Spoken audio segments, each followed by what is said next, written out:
senhora quis ser psicóloga, era o que queria, aconteceu, porque a senhora é psicóloga, né? Sim, sou psicóloga, já vai fazer algum tempo que eu tenho a minha formação. E como que eu me encantei com a psicologia, né? Eu tenho hoje irmãos formados em Direito, administradores de empresa também. E a minha área começou com a psicologia, esse enamoramento, né, com a psicologia, porque minha mãe era pedagoga e tinha uma escola, né, de educação infantil, e eu via que algumas crianças precisavam de um acolhimento, de uma escuta, e por minha mãe também ter sido conselheira tutelar. Então a gente ouvia a questão do abuso, enfim. Então eu comecei a me encantar com a psicologia no sentido de escutar as queixas, de escutar as pessoas, de poder dar um acolhimento para elas. Então eu comecei a me interessar, e aí foi quando eu entrei para a área da psicologia. Porém, na psicologia eu descobri que é um campo aberto, ele é um leque. Não era só a clínica de divã, que nem a gente pensa, psicólogo com óculos, escrevendo, e o outro falando, né? A gente tem essa percepção. Uhum. A psicologia ela é um leque aberto, que daí tem o campo da psicologia clínica, tem o campo da psicologia escolar, tem o campo da psicologia do esporte, que trabalha a questão, né, do esporte, enfim, e tem a psicologia organizacional, que é o que eu sou especialista em psicologia organizacional, que na qual é o ramo mais direcionado a empresas, liderança, recrutamento, seleção, na área mais motivacional, a inteligência, digamos, emocional do servidor, do colaborador de uma empresa. Quando o guia está sendo contratado, passa pela senhora, um exemplo, a senhora vai, faz uma conversa, através daquela conversa, eu vejo se está apto ou não para aquele cargo. Para aquele cargo. Para o cargo? Para o cargo ou para a empresa, né? Claro. Enfim. E já teve alguma situação assim que a senhora teve que dizer assim, para o encarregado, para o dono da empresa, esse aí é, né? Porque nós estamos vivendo num tempo em que a gente não entende direito as pessoas, né? Porque a pessoa parece uma pessoa boa, uma pessoa querida e faz uma atrocidade, uma maldade, sabe? Como é que se enxerga isso assim? O comportamento, a gente sempre diz que a pessoa vai deixar um ato falho, né? Ela vai deixar algo. Ela vai dizer quem ela é, porque a gente não consegue esconder, né? Sim.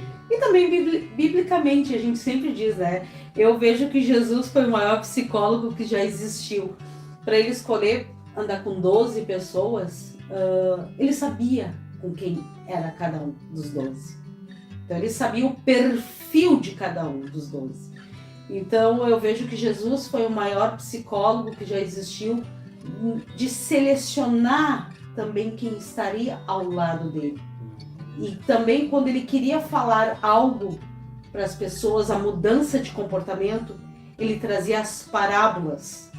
Então ele queria tocar na mudança de comportamento das pessoas através das parábolas.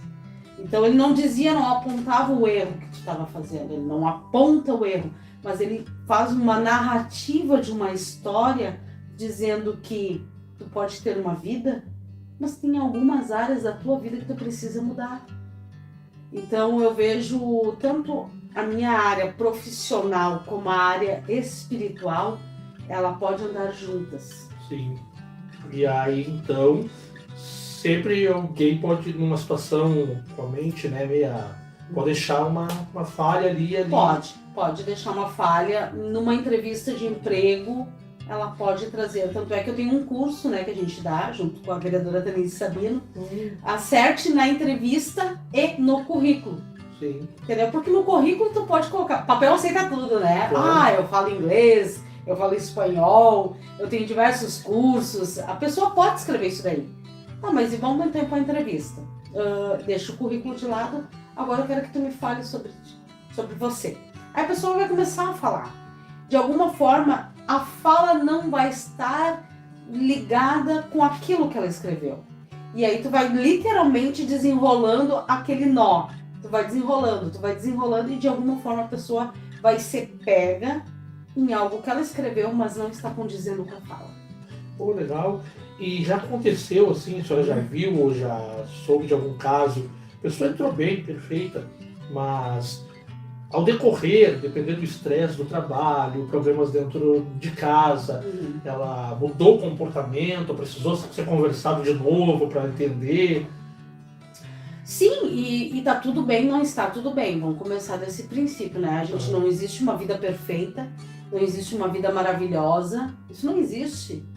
Eu acho que a gente tem todo aquele negócio assim, a gente tem que mostrar nas redes sociais que eu sou a pessoa mais feliz do mundo, tenho o relacionamento mais feliz do mundo. As redes sociais maqueiam isso dentro da sociedade. E a gente tá tudo bem não estar bem. A gente tem que começar a partir desse princípio. Hoje eu não tô legal. Ok, não está legal. E eu acho que qual é o meu processo nisso? É escutar, é entender, é empatia, se colocar no lugar daquela pessoa. Então a gente começa às vezes dentro das empresas, dentro da sociedade. A pessoa não tá legal. Ok, não tá legal. Tá tudo bem não estar bem. Porque a vida não é 100% feliz. Jesus se recolheu por um tempo, porque não estava aquela coisa maravilhosa na vida dele. Então ele já também nos ensina que tá tudo bem, ok? Não estar 100% na vida bem. É normal, faz parte da vida. Faz parte da vida e faz parte do nosso amadurecimento e crescimento como pessoa. A gente aprende também com as adversidades.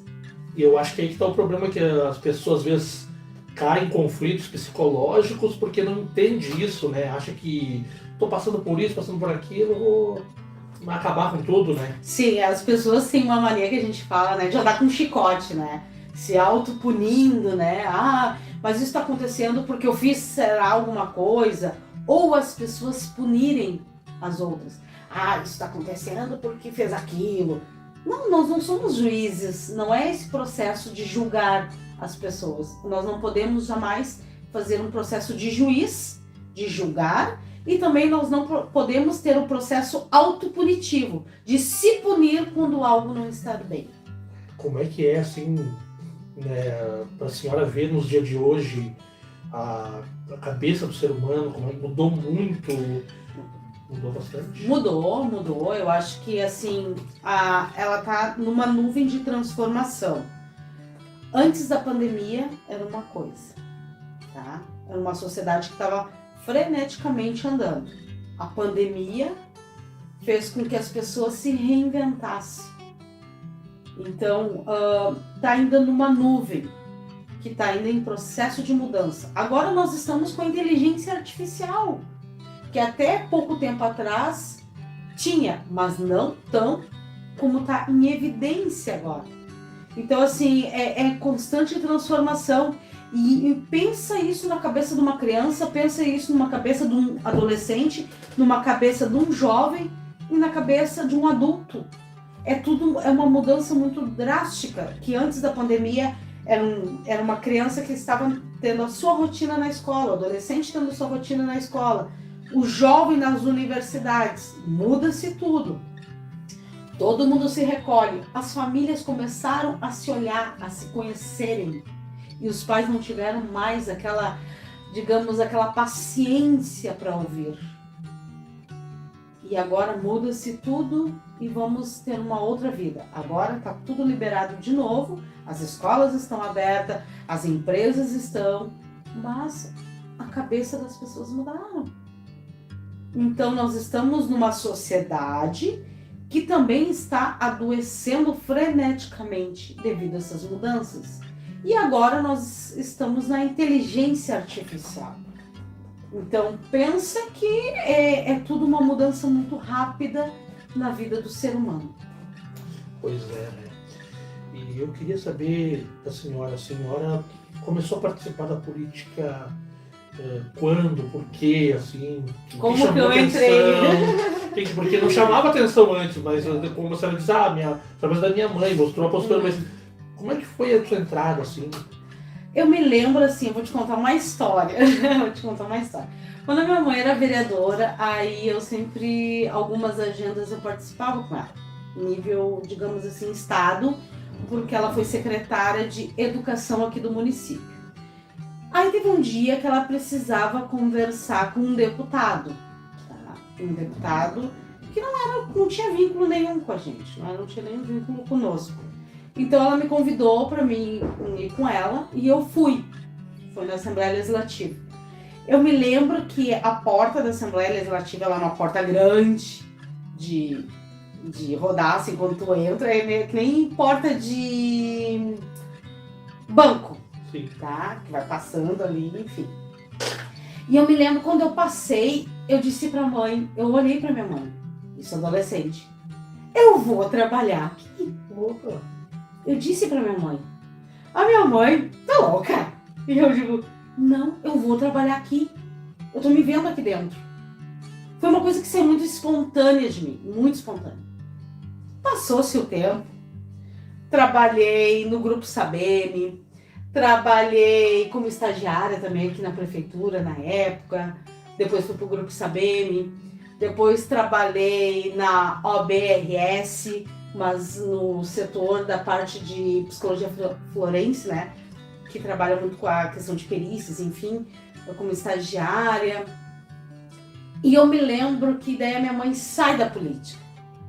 E aquela minha, digamos, aquela minha visão, né, de ter entrado pelaquela porta e ter dito, vou trabalhar aqui. Onde é que ficou tudo isso?